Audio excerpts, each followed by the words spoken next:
J'ai commencé à travailler dans l'hôtellerie de chaîne. Puis en 1995, je me suis associé avec un ami hôtelier. On avait fondé une centrale de réservation qu'on a eu l'occasion de revendre en 2008. Et suite à cela, on s'est lancé à corps perdu dans la création d'hôtels boutiques à Paris. En ayant au préalable déjà commis un premier méfait en réalisant l'hôtel Five. Il y avait eu d'autres confrères qui avaient fait des choses, mais on était encore très peu nombreux à l'époque à avoir travaillé sur ce sujet. On a eu beaucoup de retombées de la part des médias. On a été d'ailleurs très surpris du succès de l'hôtel. Et donc c'est ce qui nous a donné envie après de continuer dans cette voie. J'ai voulu réaliser cet hôtel comme la maison d'une artiste à Paris. Le travail que j'ai fait avec Julie Gautron, j'ai rencontré Julie quelques années auparavant parce qu'elle était graphiste. J'ai découvert qu'elle avait des talents dans le domaine artistique, elle dessinait beaucoup, elle faisait des performances en faisant des sculptures en fil de fer à la façon de Calder. Et j'aimais beaucoup sa sensibilité. Et voilà, et donc on a commencé à travailler sur ce projet. Et puis petit à petit, pas à pas, Julie nous a fait part de ses intentions, donc de mettre beaucoup de couleurs dans les chambres. Donc ça a été la première étape.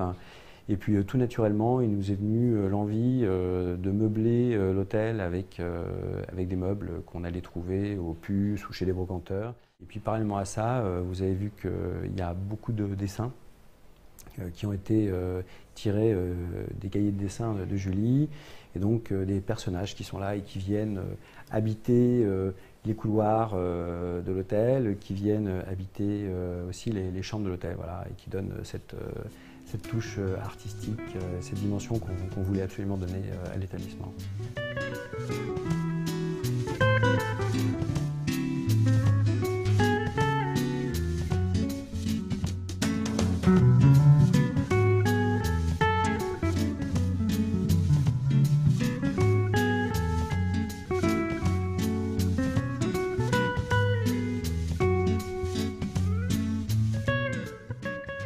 Elegantia est un groupe qui est sans cesse en quête d'originalité. On veut développer notre groupe un petit peu en marge de ce qui se fait au niveau de l'hôtellerie parisienne.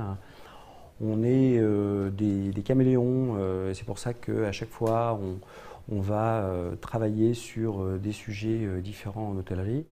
On a quelques projets qui vont bientôt ouvrir sur Paris. Donc un projet avec le designer Oraito qui verra le jour normalement au printemps.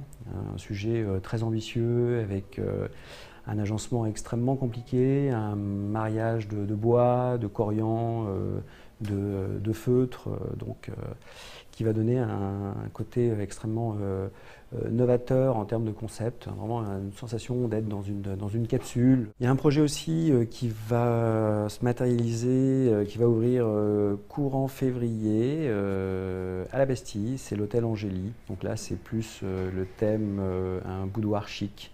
Voilà, donc un endroit où les anges vont venir s'encanailler. Je ne vous en dis pas plus, je vous laisserai le soin de le découvrir. Et puis un autre établissement qui s'appelle le Légende et qui ouvre courant mars, où là on est sur le thème de la légende, donc avec un univers un peu plus onirique.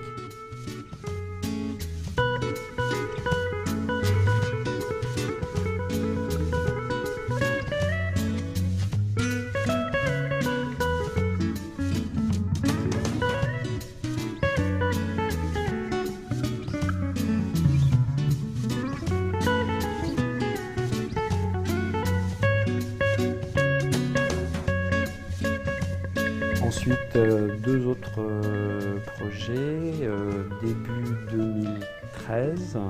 Porte de Champéret, un établissement qui va s'appeler le Velvet, donc le velours, et plus tourné vers une clientèle d'affaires, avec certainement des codes qui vont correspondre plutôt à la femme d'affaires d'ailleurs qu'à l'homme d'affaires. On a envie de faire plaisir aux femmes dans cet hôtel.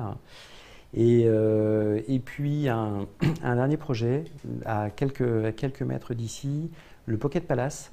Donc un petit hôtel qu'on vient de racheter qui se trouve en face de la Banque de France, rue Croix-des-Petits-Champs, où là on entend faire un hôtel pour les amoureux du vin et aussi un hôtel qui va reprendre tous les codes du palace mais détourné à notre manière. C'est un projet qu'on fait avec un garçon qui est très brillant qui s'appelle Oscar Renaud.